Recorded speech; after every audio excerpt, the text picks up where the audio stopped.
do the impossible, see the invisible. Row, row, fight the power, touch the untouchable, break the unbreakable. Row, row, fight the power. ¿Qué cojones es un mecha? En primer lugar, mecha significa vehículo. Explícate. Un vehículo es un medio de locomoción que permite el traslado de un lugar a otro. Vale, eso está muy bien, pero estoy preguntando por los mechas. Y te he respondido, los mechas son vehículos, es decir, se diferencian de los robots en el sentido de que estos necesitan ser pilotados por un humano. Esa es su principal característica, aunque se puede profundizar en otros aspectos como la diferenciación de los tipos de mechas. Por un lado nos encontramos con los mechas mecánicos y con los mechas biológicos, pero en este caso nos interesan los del primer tipo. Oye, perdona, gilipollas, pero ¿no te estás adelantando un poco? Vale, empezaré de otro modo. El género de los mechas surgió en los años 70 en Japón. Hay un montón de series que podría poner como ejemplo, pero voy a poner a la más conocida, ya que además sirve perfectamente para lo que quiero introducir. Estoy hablando obviamente de Mazinger Z, creada por Go Nagai en 1972. No hace falta que describa mucho más, ya que su propia referencia resume todo lo necesario que quiero decir. No soy ningún puto vidente ni nada parecido, pero seguro que cuando pensáis en el género de mechas lo que os viene a la cabeza son hostias. ¿Y por qué nos vamos a engañar? Eso no es malo. Pero, ¿y los personajes? Bueno, algunos tienen más carisma y profundidad que otros, pero hablando a niveles generales, no es hasta la llegada de Ideon, creada por Yoshiyuki Tomino en 1980, que el género se expande en muchísimos sentidos. No voy a hablaros del argumento de Ideon, ya que me gustaría analizarla algún día, pero quedaros simplemente con el hecho de que abrió un nuevo camino en el que la profundidad psicológica de los personajes podría ser el protagonista principal de la trama, el foco de interés. Todo esto estalló en 1995 con Neon Genesis Evangelion de Hideaki Anno y creada por el mismo estudio que la serie que nos ocupa, Gainas. Tampoco os voy a hablar del argumento de Evangelion, ya que pienso analizarla cuando dejen de tomarnos el pelo y saquen la última película, pero quiero que os quedéis con el hecho de la importancia de los personajes y el dejar incluso a los mechas en un segundo plano para dar relevancia a otros aspectos. Pero bueno, volviendo a Tengen Toppa Gurren Lagann, ¿creéis que la serie de Hiroyuki Imaishi está a la altura de semejantes logros o que es un nuevo escalón como lo fueron Mazinger Z, Ideon y Evangelion? La respuesta es muy simple. Estamos hablando de Gainas fuera de Evangelion, joder, y mejor aún, estamos hablando del director que fundaría el estudio Trigger, es decir, aquí se recorta presupuesto de animación para aplicar físicas de tetas mucho más llamativas. Y no solo eso, además tenemos más explosiones que en una puta película de Michael Bay. Todo esto no es que sea una broma, pero vamos a ponernos un poco más serios. Tengen Toppa Gurren Lagann no es una evolución en el género de los mechas, pero sabe mezclar lo mejor de la vertiente escapista de Mazinger Z con la parte expresiva de Ideon o Evangelion. Bueno, tampoco diría que coge lo mejor de ambos, mejor dicho, sabe congeniar los elementos adecuados para estar entre ambos caminos. Y no os lo voy a negar, no estoy ciego, la serie no renuncia al espectáculo en ningún momento, le encanta ser absurdamente épica en todos los niveles. Apenas encontraremos 3 episodios donde la acción no nos golpee en la cara durante la mayor parte del capítulo, y la verdad es que para mí no es ningún problema este interés en el espectáculo, aunque esta fijación tiene consecuencias que afectaron sobre todo al diseño y calidad de la animación de la serie. Si nos damos cuenta, los mechas en su mayor parte de la historia han sido extremadamente poligonales en su diseño. Esto tenía incluso un motivo comercial, ya que su parecido con un juguete facilitaba su producción y el éxito de su merchandising. Evangelion renunció a todo esto a la hora de diseñar y presentar una figura mucho más elegante, humanizada y estilizada. TTG le tira más por el primer tipo de diseño debido a su ligera inclinación por el espectáculo de antaño, dejando de lado ese aspecto refinado de Evangelion para ofrecer figuras más agresivas, robustas e incluso infantiles en algunas ocasiones. Esto da como resultado dos virtudes. La primera es la identidad propia o la personalidad. La segunda es la variedad, la cual no podemos encontrar demasiado en este género, ya que todos los mechas suelen ser derivaciones del mismo patrón de diseño, aunque realmente no consigue despuntar preguntar en mi opinión. En lo que se refiere a la animación general, se tomaron decisiones similares a las que toma Platinum Games con sus videojuegos, aligerando la carga de detalles para una mayor fluidez y velocidad. Pues en TTGL ocurre igual, el frenetismo de los combates en ocasiones fuerza la caricatura de elementos del escenario y personajes, aunque el resultado es muy positivo, ya que la velocidad conseguida en los enfrentamientos diría que es prácticamente incomparable a ninguna serie que haya visto.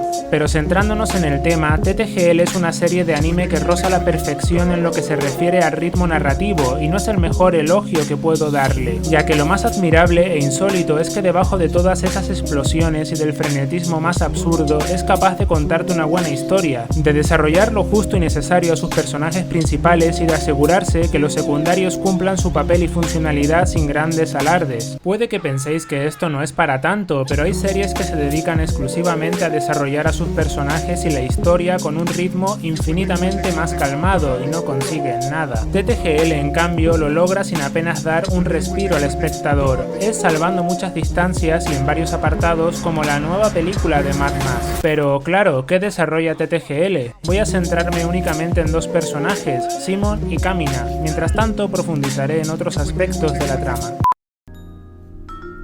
Oye, mira, que me voy yendo.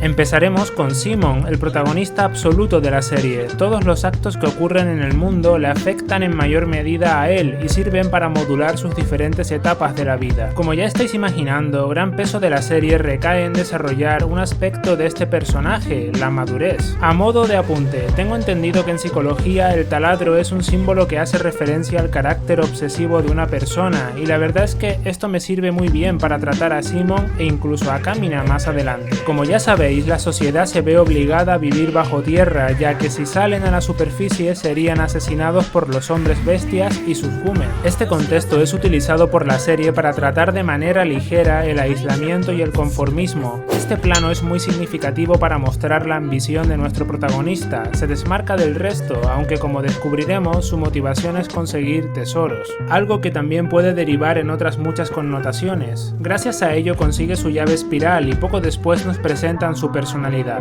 El carácter que nos muestran de Simon es muy similar al ya visto en otros muchos animes. Esto tiene varios motivos lógicos. El principal es que marca un punto de inicio con el que cambiar al personaje al final del camino. El segundo es que simpaticemos con él, ya que aunque nos joda verlo en la ficción, los seres humanos por norma general somos mucho más parecidos a este personaje que a Kamina. La palabra clave es la fuerza de voluntad, la confianza en uno mismo. Esto en la serie lo llaman la fuerza espiral, la cual es propia de los seres humanos y se puede utilizar para sincronizarse con los Gumen, los mechas de la serie. El problema es que los seres humanos han perdido esta fuerza de voluntad y se han vuelto temerosos y conformistas.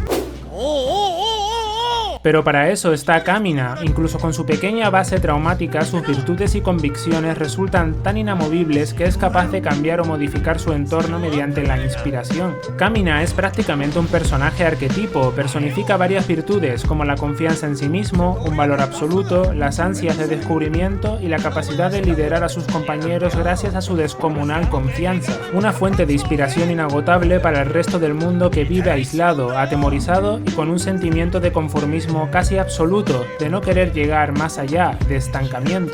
Sin embargo, no podemos sentirnos identificados con Kamina, aunque obviamente esté pensado para eclipsar a todos los demás personajes mientras esté en pantalla. Lo cierto es que está escrito de una forma mucho más estática de lo que parece a primera vista. Esto tiene su lógica y no es un error, ya que Kamina está en la serie exclusivamente para cumplir una función, es un detonante para los demás personajes. Con todo ello no quiero decir que esté mal escrito, ya que Kamina hace gala de muchísimos instintos humanos y de capas de profundidad, pese al desarrollo estático de su personaje en la serie. Como podemos ver, insisten mucho en el concepto de confiar en los demás para que ellos confíen en ti y que, en consecuencia, acabes confiando también tú en ti mismo. Esto es algo que se lleva hasta el límite en el primer arco de la serie, y la muerte de Kamina impulsa a todo el elenco de personajes a ser más fuertes y a confiar no solo en ellos mismos, sino los unos en los otros. Por no hablar que la gente imita a Kamina hasta la puta saciedad, como por ejemplo robar los mechas a los hombres bestias. El papel de Kamina, en definitiva, es detonar a las personas personas de su entorno. Esto la serie lo explota de un modo simple y efectivo, y es matando a Kamina en los primeros episodios. Esto da como resultado un punto de inflexión en los personajes, los cuales adoptarán los pensamientos de este en sus vidas y en el modo de ver el mundo. Llegados a este punto, quiero destacar como dato curioso y no como algo que se debe de tomar en serio, los matices religiosos de TTGL. Sí, resulta que la serie tiene matices religiosos. Como algunos ya sabréis, Kamina tiene un curioso parecido con Kami, que en japonés viene a significar Dios o ser superior, y Simón tiene la peculiaridad de parecerse al principal discípulo de Jesús, Simón Pedro o San Pedro, el primer papa reconocido. No voy a extenderme en esto demasiado, ya que si habéis visto la serie podéis unir cabos sin mucho esfuerzo, aunque, insisto, tomároslo simplemente como un dato curioso, ya que a Kainas le encanta meter este tipo de detalles en sus historias. Pero sobre todo es curioso si lo comparamos con dos momentos potencialmente religiosos en la serie, como el poblado subterráneo que vive aislado del exterior y roza el fanatismo religioso, y la posterior negación de todo esto para mostrar cómo finalmente se da una puerta abierta en creer en el hombre. Por cierto, otro detalle curioso que no he comentado antes, muy acertado el hecho de que en el modo fusión de los Gumen, Kamina esté posicionado en el corazón y Simon en la cabeza, ya imaginaréis por qué. Después de la muerte de Kamina, Simon pierde su fuerza espiral, es decir, su fuerza de voluntad y la confianza en sí mismo. Esto la serie lo remarca bastante bien cuando podemos ver a Simon tallando infinitamente a su hermano. Él necesita aspirar a ser como él, necesita interiorizar sus valores y continuar animando al resto. En ese momento, Nia tiene un papel detonante, ya que ella, al demostrar confianza sobre las capacidades de Simon, hace que vuelva a creer en sí mismo y a entender que debe aspirar a hacer las cosas a su modo. En ese momento, Simon asienta las ideas de Kamina y después del combate contra el Rey Espiral, finaliza el primer arco argumental. Llegados a este punto no veo necesario desarrollar más a ningún personaje, ya que el segundo arco de la serie no profundiza de un modo tan incisivo en ningún aspecto específico, ya que en este momento se decide apostar por el espectáculo y por contar una historia que en ocasiones creo que sirve como excusa para que los mechas se tiren putas galaxias. Pero bueno, no voy a analizar aspectos del segundo arco, ya que simplemente os profundizaría sobre el buen hacer de las batallas y sobre el buen ritmo que se mantiene desde el principio de la serie hasta que esta finaliza. Esta es la virtud principal de TTGL, mezclar el frenetismo de las batallas en cada episodio con un trasfondo y desarrollo de personajes que evoluciona de un modo realmente digno en su primer arco. En el segundo, como digo, me parece que se dejan llevar mucho más por la vertiente del espectáculo, la historia se justifica y se desata, aunque deja prácticamente de desarrollar conceptos interesantes, como digo, dar rienda suelta a otros aspectos. Oye, resulta que estaba editando y menuda piedra de vídeo, chaval. En definitiva, ¿es Tengen Toppa Gurren Lagann una buena serie? Sin duda, es realmente notable en todos sus apartados, sabe cómo llevar los dos caminos que presenta, el de la historia y el espectáculo, desarrolla bien a sus personajes, aunque por momentos es anecdótica la enorme cantidad de secundarios que presenta, es decir, ¿realmente eran necesarios? Personalmente noto que en ocasiones hay algunos que están creados prácticamente por hacer hueco. ¿Qué valor o aportación tienen en la historia a niveles serios? Tengen Toppa Gurren Lagann no es una nueva muesca en el género de los mechas, está entre ambos caminos de las comparaciones del principio, pero no llega a trascender en ninguno de sus aspectos más allá de ser absurdamente épica. Y puede que esa sea su máxima intención, entretener mediante la espectacularidad, aunque creo que abre muchísimos caminos a temas interesantes debajo de tanta explosión y físicas de tetas. Yo la verdad es que no he profundizado en ninguno de ellos, pero quería poner la primera piedra en el camino en este análisis, únicamente para destacar las posibilidades que están presentes debajo de todo el festival de adrenalina que presenta. Por suerte, esta iniciativa se le ha ocurrido a muchísima gente antes que a mí, y podéis investigar mucho sobre teorías y curiosidades en internet. Personalmente me gusta considerarla como un ejemplo de serie espectacular que ha sabido contar una historia sin detener prácticamente la acción, consiguiendo que ninguna de las dos partes salga perjudicada la una de la otra. Es decir, ha sabido ejecutar lo que propone del modo adecuado. Creo que debido a la dificultad que supone hacer algo así, es la mejor virtud que se puede decir de ella.